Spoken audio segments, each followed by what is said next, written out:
for joining me for Facebook Friday Live. We are with Sergeant Garrett with the Newport Police Department, and we are talking about all things that they are doing, which is wonderful for our community. Thank you, Sergeant Garrett, for joining us today. Thanks for having us. All right. Well, first of all, tell us a little bit about yourself. How long have you been with Newport Police? I have been with Newport Police for going on 11 years now. That's amazing. And you worked your way up the ranks to sergeant? Yep, I started out as a patrol officer and then got assigned to the K-9 unit and had worked K-9 for four or 5 years, and then my dog retired, and then I got promoted to sergeant. So some of you may remember your dog. Let's talk about him. Ion. Ion. I wanted to make sure I had the right name. I almost said it, and then I'm like, oh, but what if that's not right? That is right. So, yeah, you had Ion for many years, and now he's retired, right? He is retired, yep, and lives at home with us and is enjoying the retired life. Now, was Ion a drug dog or a search dog? He was a drug dog. Okay, and that's what we have now with Nero, right? Correct. And are you Nero's handler also? I am not his handler. So now as a sergeant, I've taken on the role of supervising the K-9 program. Officer Hayden Randall is the K-9 handler for Nero. All right. And you've got a Citizens Academy you're signing folks up for. What is that? So we have done the Citizens Academy, I can't remember right off the top of my head how many years we've done it, but we've done it for quite a few years now. And we really like the program. It gives people a chance to really learn what we do as a police department and what our function and role is within the community. So what are some things, if I signed up, don't worry, I won't. But if I signed up for the academy, what are some things you'd cover? It's a weekly thing, and we cover all kinds of topics. So when a police officer gets hired with us, they go through a FTAP program or a field training program. Okay. And they learn all the different aspects of being a police officer. So this is tailored kind of like that, obviously not as in-depth and stuff, but it gives people a general overview of what we do as police officers. So we go over things, we talk about laws of arrest and the overview of the criminal justice system, and then we go into search and seizure and domestic violence investigations, narcotics investigations, traffic enforcement. The detective division puts on a presentation 1 week where we talk about crime scene investigations and that sort of thing.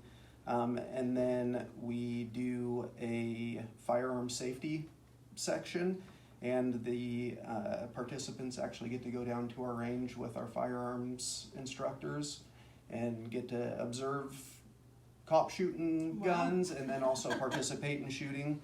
And then we go over use of force things and kind of the laws that govern when and how we use force, and then we go into the community policing, and then with that is our social media stuff, which has gotten significant within the last couple of years. Yes, it has. And so what is the purpose of this? Why would somebody want to go through this training? Is it just to get a better understanding of what you do, or do they become volunteers, or is that a separate program? So the volunteer program is a separate program, but this is a good segue into it. I think, generally speaking, people don't fully understand what we do as law enforcement officers. Mm-hmm. And so this gives people a firsthand account of kind of what we do, how we do it, why we do it, and then also the constraints that we have on us. Mm-hmm. in doing the job. So, all right, well, let's take a little tour of the police station. All right, we'll follow you. So currently we're upstairs. This is the conference room that we're standing in right now. Out here is our records division. This is Hi, ladies. Hi. This is Joella and Renee. They're two other records ladies, and this is the front counter. So when people come into the police department, this is where they come and start here. Okay. And then we have admin offices up here. It's lieutenant's office, chief's office.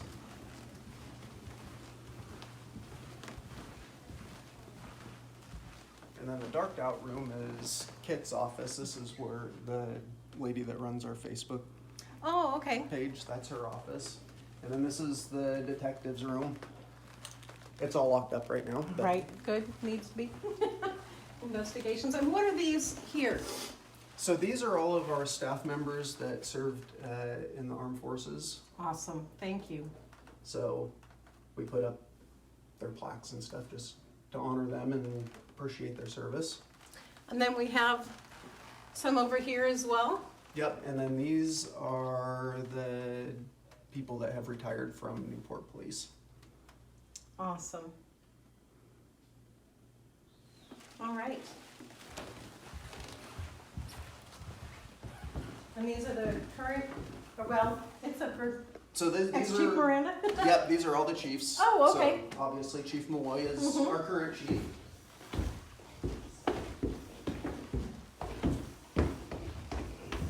Back to 1935. Yeah, it's been a while.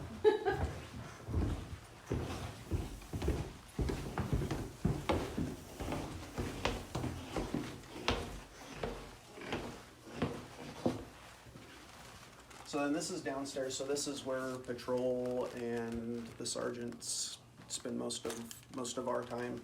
They keep you in the basement. Yeah. There's Nero. Okay. I love. Oh, you're such a sweetheart, aren't you? Oh. So my granddaughter Kenzie is watching, and she loves the puppy. She saw him on the video out front, and she said, "Oh, puppy!" I said, "You're gonna get to see him." So here he is, Kenzie. Here's Nero. Does anybody have any questions about Nero that the officer? And this is Officer Randall. Officer Randall, and he is Nero's handler, right? Yes. Hi, great to meet you. I'm Kira. Nice to meet you. So tell us a little bit about Nero. Nero's a detection dog, so what we focus primarily on is narcotics. So he's a 4-year-old Belgian Malinois German Shepherd cross, and we've been together for just under 2 years. And tell me a little bit about the training that you guys went through. It's pretty extensive, isn't it? Yeah, it's ongoing. We train almost every day. We maintain like a minimum of 16 hours a month. So it's a lot of training. Our initial training is just a lot of just familiarizing yourself with the dog, reading dog's behavior. So that probably took us about 3 weeks to a month to get locked into that. And ever since that, it's just maintenance training. So we go through 2 certifications a year, and that's about the extent of it. And you do a lot of work in the community, right? Yeah, we, aside from our regular police work, we go to the schools. We have a lot of community presentations that we go to. So like to get out and promote the program because it's really helpful with us, and especially with the addition of our second dog. So really promoting that. And have you got the second dog yet? You're working on that? What's the status there? Without divulging too much, we have a good applicant. I mean, when I say that, is the applicant is the dog. So we're still kind of going through the testing process with the dog and making sure that we select one that's going to be at the caliber that we want and one that's going to be most effective deploying in our community. So. And this is going to be another drug detection dog, is that correct? Yes. So how important is it to have 2 of the dogs? Well, right now, Nero's the only drug dog in Lincoln County. So not only does he not cover both sides of our shifts, our days off, we could be going anywhere, or our days on, just depends on our time. So having 2 dogs in the county and 1 covering each side of our shift is going to be way more effective. You mean you want a day off? That would be nice. You know?